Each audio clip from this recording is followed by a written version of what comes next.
भारताच्या जीडीपी मध्ये जैन समाजाचे मोठे योगदान आहे. भारताच्या 5 ट्रिलियन इकॉनॉमीचा रस्ता जैन समाजातून जातो. भगवान महावीर आणि सर्व तीर्थकर यांनी दिलेल्या तत्वात घेण्यापेक्षा देण्याची भावना आहे. यातूनच जैन समाज हा घेणारा नाही तर देणारा समाज म्हणून ओळखला जातो. या दृष्टिकोनातून भारतीय जैन संघटना समर्पण भावनेनं काम करतायत, असं प्रतिपादन माजी मुख्यमंत्री देवेंद्र फडणवीस यांनी केलंय. सबको नमस्कार. बीजीएस के इस राष्ट्रीय अधिवेशन में मंच पर उपस्थित मेरे सहयोगी चंद्रकांत दादा पाटिल, हमारे जिन्होंने बीजीएस से मुझे इंट्रोड्यूस किया, ऐसे हमारे शांति भाऊ मुथा जी, हम सभी के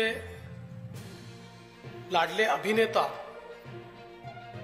लेकिन मैं उनको केवल श्रेष्ठ अभिनेता के रूप में नहीं मानता, तो एक श्रेष्ठ व्यक्ति के रूप में मैं उनकी ओर देखता हूं. ऐसे मेरे मित्र श्री आमिर खान जी और पानी फाउंडेशन में उनके साथ काम करने वाले हमारे भाई सत्या जी, सबसे पहले पूरे भारत से यहां पर पधारे हुए भारतीय जैन संगठन के सभी पदाधिकारियों का, सदस्यों का महाराष्ट्र की इस धरती पर मैं बहुत बहुत स्वागत करता हूं, अभिनंदन करता हूं. भारतीय जन संगठन का कार्य जब मैंने बहुत करीब से देखा, हमारे शांति भाऊ यहां पर है, और निस्वार्थ सेवा जिसको हम कह सकते हैं. देखिए, हम हमेशा कहते हैं कि पश्चिमी तत्वों में और हमारे तत्वों में अंतर क्या है. तो पश्चिम के तत्व, पश्चिम के मूल्य, ये सर्वाइवल ऑफ द फिटेस्ट की बात करते हैं. जो फिट होगा वो सर्वाइव करेगा, जिसमें ताकत होगी वो जिएगा. हमारे तत्व ये नहीं मानते. हम लोग ये मानते हैं कि जो जन्मा है वो जिएगा और उसके जीने की व्यवस्था समाज करेगा. इसलिए केवल फिट नहीं, तो समाज में जो फिट हो, जो कमजोर हो, जिसमें कोई बीमारी हो, जिसमें कोई शारीरिक व्यंग हो, ऐसे हर आदमी को जीने का उतना ही अधिकार है. और ये समाज की जिम्मेदारी है कि समाज उसके लिए व्यवस्थाएं खड़ी करे. इन तत्वों को मानने वाले हम सब लोग हैं, और इन तत्वों को यथार्थ में लाने का काम अगर कोई करता है तो हमारी भारतीय जैन संगठना करती है. ये मैं यहाँ पर कहना चाहता हूँ. सत्यमेव जयते या कार्यक्रमातून अनेक सामाजिक समस्या पुढे येत होत्या. त्यातूनच एखाद्या समस्येवर ठोस काहीतरी उपाय करता येईल या उद्देशाने पाणी फाउंडेशनच्या माध्यमातून वॉटर कप स्पर्धेला सुरुवात केली. महाराष्ट्रात तेव्हा गंभीर पाणी समस्या निर्माण झाली होती आणि मी मुंबई महाराष्ट्राचा असल्यानं महाराष्ट्रात या स्पर्धेला सुरुवात केली. महाराष्ट्राला दुष्काळमुक्त करण्याच्या दिशेने आम्ही निघालो आहोत. त्यापुढे पाऊल टाकून बीजीएस आणि पाणी फाउंडेशन मिळून येत्या काळात महाराष्ट्र सरकारच्या सहकार्यानं आम्ही हे स्वप्न पूर्ण करणार आहोत, असंही आमिर खान यांनी म्हटलं. देवेंद्र जी का बड़ा स्ट्रॉन्ग सपोर्ट रहा, और शुरू के दिनों में ही उन्होंने हम लोगों को बहुत इनकरेज किया. और बल्कि जब मैं डरता था तो वो मुझे कहते थे कि आप मत डरो, आप सही रास्ते पे हो, आप बस रास्ते को फॉलो करो. और वो जर्नी आज हमारी 8 साल की रही है, और इस पूरे जर्नी में देवेंद्र जी हमारे साथ रहे हैं. जैसे जैसे हमने निर्णय लिए हैं, डिसीजंस लिए हैं आगे बढ़ने के, उसमें हमने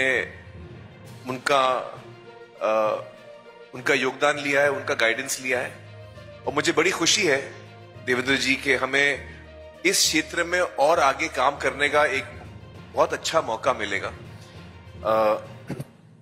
जैसे कि आप जानते हैं कि पानी फाउंडेशन ओवरऑल एग्रीकल्चर में भी अभी काफी डीपली जुड़ गया है. लेकिन जैसे शांति भाऊ थोड़ी देर पहले कह रहे थे कि पानी का एक जो मसला है, ये हमको और आगे ले जाना चाहिए साथ साथ. और मैं उनसे सहमत हूं पूरी तरह से. सत्या और मैं दोनों सहमत हैं. और मैं आपको ये आश्वासन देना चाहता हूं कि हम आपके साथ हर कदम पे हैं इस जर्नी में, जिसमें हम महाराष्ट्र को सूखा मुक्त बनाने की कोशिश में हम निकले थे, वो हम पूरा करके रहेंगे. और इस सफर में बीजेएस और पानी फाउंडेशन का भी बहुत ही गहरा संबंध और साथ रहा है और यकीनन हम आगे भी ऐसे ही काम करेंगे। मैं देवेंद्र जी आपको शुभकामनाएं देना चाहता हूं कि ये और इसके साथ साथ जो जिम्मेदारियां हैं एक राज्य को चलाने की, आप और आपकी जो सरकार है वो बखूबी करेगी और हमारी बेस्ट विशेस हमेशा आपके साथ है। अक्कलकुवा तालुक्यातील सोरपाडा येथील ग्रामपंचायतच्या ब्लॉक बसवण्याच्या वादातून 2 गटात वाद झाला। या प्रकरणी शिंदे शिवसेनेचे आमदार आमशा पाडवी यांच्यासह 9 जणांविरुद्ध अश्लील शिवीगाळ आणि अॅट्रॉसिटी तसंच मारहाणीचा गुन्हा दाखल करण्यात आला। तर दुसऱ्या गुन्ह्यात शिंदे शिवसेनेच्या जिल्हा अध्यक्षांसह भाजपच्या पदाधिकारी असे 12 जणांविरोधात गुन्हा दाखल करण्यात आले।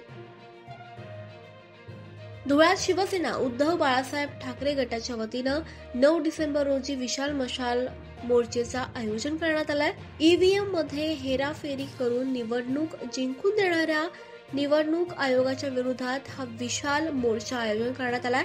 उभाट्याचे नेते माजी आमदार अनिल गोटे यांच्या नेतृत्वात मशाल मोर्चाचं आयोजन करण्यात आलंय।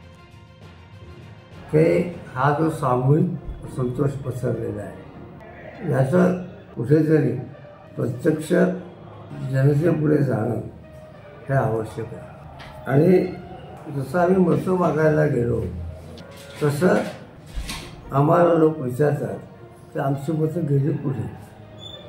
तर खरं आम्हालाही तो प्रश्न आहे, माझी मतं गेली कुठे।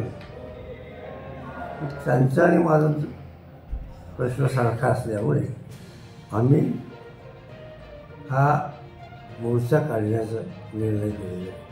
7 दिवस आम्ही जागृती करणार आहोत मतदारांमध्ये आणि मोर्चामध्ये सहभागी होण्यासाठी आम्ही त्यांना आवाहन करणार आहोत। विधानसभा निवडणुकीची चौकशी करावी या मागणीसाठी कोल्हापुरात आम्ही भारतीय या संघटनेच्या वतीनं आंदोलन पुकारण्यात आलं।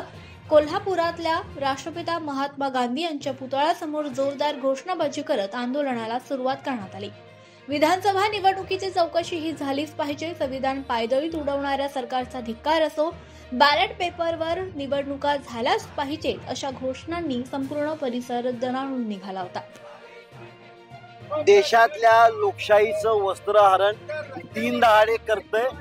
कृष्णानं वाचवायला पाहिजे होतं। कृष्ण म्हणजे शासन बघ्याच्या भूमिकेत आहे। शासन या वस्त्रहरणामध्ये सामील आहे म्हणून महाराष्ट्राला, देशाला आणि देशातल्या आणि महाराष्ट्रातल्या लोकशाहीला वाचवायला आहे। मतदारांचा हक्क वाचवायचा आहे। महाराष्ट्रामध्ये पुन्हा निवडणूक घडवून लोकशाही टिकवायची आहे म्हणून ही चळवळ आहे। बाबा आढेवांच्या आत्मक्लेश आंदोलनाला हा पाठिंबा आम्ही सुरू करतो आहोत। हे आंदोलन नाही, ही लोक चळवळ आहे। मतदारांचा हक्क शाबीत ठेवण्यासाठी ही चळवळ आहे। विधानसभा निवडणुकीत इम्तियाज जलील यांचा पराभव झाल्यानंतर आज आदर्श पतसंस्थेतील ठेवीदारांनी त्यांच्या घरी जाऊन त्यांची भेट घेतली। त्यांच्या पराभवाबाबत त्यांनी खंत व्यक्त केली। यावेळी काही ज्येष्ठ महिला ठेवीदारांना अश्रू अनावर झाल्याचं पाहायला मिळालं। यावेळी इम्तियाज जलील यांनी ठेवीदारांचे अश्रू पुसले आणि त्यांना विश्वास दिला की जोपर्यंत तुम्हाला न्याय मिळणार नाही तोपर्यंत मी असाच लढत राहीन। तसंच उद्या आरोपी जरी सुटून बाहेर आले तरी त्यांच्या स्वागताची जय्यत तयारी करू असा इशारा त्यांनी दिला।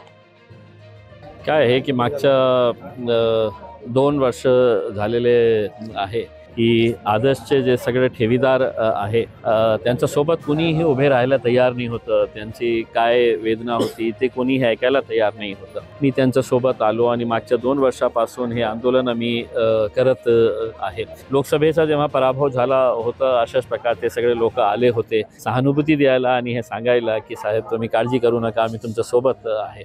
आता विधानसभेच्या निकालानंतर स्वाभाविक आहे की हे सगळे लोकांनी माझ्यासाठी खूप मेहनत केली होती, काम केलं होतं आणि स्वाभाविक आहे तेही थोडेसे हे झालेले आहे अपसेट, म्हणून हे सगळे आले होते हे सांगायला की साहेब आम्ही तुमच्यासोबत आहे। आणि मीही त्यांना हे सांगू इच्छितो की मी त्यांना शब्द दिलं होतं पहिल्याच दिवशी की मी आमदार असो नसो, खासदार असो नसो, पण हे गोरगरीब लोकांचे जे पैसे ज्यांनी खाल्लेले आहे ते आज जेलमध्ये आहे आणि माझा एकच उद्देश आहे की त्यांच्या सर्वांचे एक पैसा जे आहे ते परत कशा मिळवता येतील त्याच्यामध्ये आपल्याला काही यश मिळालेलं आहे। खूप सारे लोकांचे जे छोटे ठेवीदार होते त्यांचे पैसे मिळालेले आहे, परत मिळालेले आहे. आता जे मोठे ठेवीदार आहेत त्यांच्यासाठी ही जे प्रॉपर्टीजचं ऑप्शन करायचं आहे, निवडणुकीमुळे मी जास्त त्याच्यामध्ये काही लक्ष देऊ शकलो नाही होतो, पण आता आमदारकी राहिली नाही आहे तर त्यांच्यासाठी खूप जोमाने काम करेन. एकनाथ शिंदे हेच आमचे नेते आहेत. ते जो निर्णय घेतील तो आम्हाला मान्य असेल. त्यांनी आधीच अमित शहा यांची भेट घेऊन सांगितलंय की तुम्हाला अडचण होईल असं आम्ही कुठलंही वक्तव्य करणार नाही आणि जो निर्णय त्यांचा राहील तोच आमचाही असेल. सर्वात आधी तर संजय राऊत यांना हॉस्पिटलमध्ये ऍडमिट करा. यानेच शिवसेना संपवली आणि आता यानेच राष्ट्रवादी शरद पवार पक्षही संपवला, अशी टीका गुलाबराव पाटील यांनी केली आहे. हे बघा, आदरणीय एकनाथ शिंदे साहेबांनी, आपल्याला माहिती असेल की त्यांनी स्वतःहून डिक्लेअर केलं की माझा कुठलाच अडचणीचा विषय नाही. त्यामुळे मुख्यमंत्रीपदाचा विषय या ठिकाणी त्यांनी संपवून टाकलेला आहे आणि येत्या काळामध्ये माननीय एकनाथराव शिंदे साहेबांना संपूर्ण अधिकार या ठिकाणी शिवसेना पक्षाने दिलेले आहे. त्याच्यामुळे मला तरी असं वाटतं की जेही निर्णय पुढच्या काळामध्ये शिवसेना पक्षाचे होते ते सगळे एक छत्री आदरणीय एकनाथराव शिंदे साहेब घेतील असा निर्णय आमच्या पक्षाने घेतलेला आहे. हे बघा, सर्वसमावेशक कामं शिंदे साहेबांनी केल्यामुळे, सगळ्या घटकांची कामं केल्यामुळे साहजिक ही जनतेची भावना आहे की त्यांनी मुख्यमंत्री व्हावं. पण शेवटी त्यांनी या मुद्द्याला स्वतःच खोडून टाकलेलं आहे आणि त्यांनी स्वतः मोठ्या मनाने या ठिकाणी सांगितलं की माझा या गोष्टीमध्ये कुठल्याच अडचणीचा विषय नाही आहे. मोदी शहा साहेबांना दोघांनाही या ठिकाणी माझी काही अडचण होईल अशा पद्धतीचं मी काहीच वक्तव्य करणार नाही. ते जे निर्णय घेतील ते मला मान्य असेल. हे बघा, मी सुद्धा 6वी निवडणूक लढतोय. आम्हाला ज्या गावामध्ये वाटत होतं की या गावामध्ये आम्ही मायनस राहू, तर आज आम्ही याद्या चेक केल्या तर त्या गावामध्ये बरोबर आम्ही मायनस आहोत आणि ज्या गावामध्ये आम्ही ठरवलं होतं की या गावामध्ये प्लस राहू तर त्या गावामध्ये आम्ही प्लस आहोत. आता कसं आहे, लहान मुलं असताना रडीचा डाव खेळतात, तसा हा रडीचा डाव चालू आहे आणि मला तरी असं वाटतं की जिंकून आले तर येऊन चांगलं आहे आणि पडून गेले तर मग वाईट आहे. पहिले तर संजय राऊतलाच ॲडमिट केलं पाहिजे, हा माणूसच राहिला नाही. याने बघा, पहिले शिवसेना संपवली, राष्ट्रवादी आता संपवली, शरद पवारांची राष्ट्रवादी संपवली, आता उद्धव ठाकरेंना संपवलं, राहिलं सुलं स्वतः संपणार आहे तो. त्यामुळे तो मेंटल झाला आहे, पागल झाला आहे, त्याला दगड द्या हातात.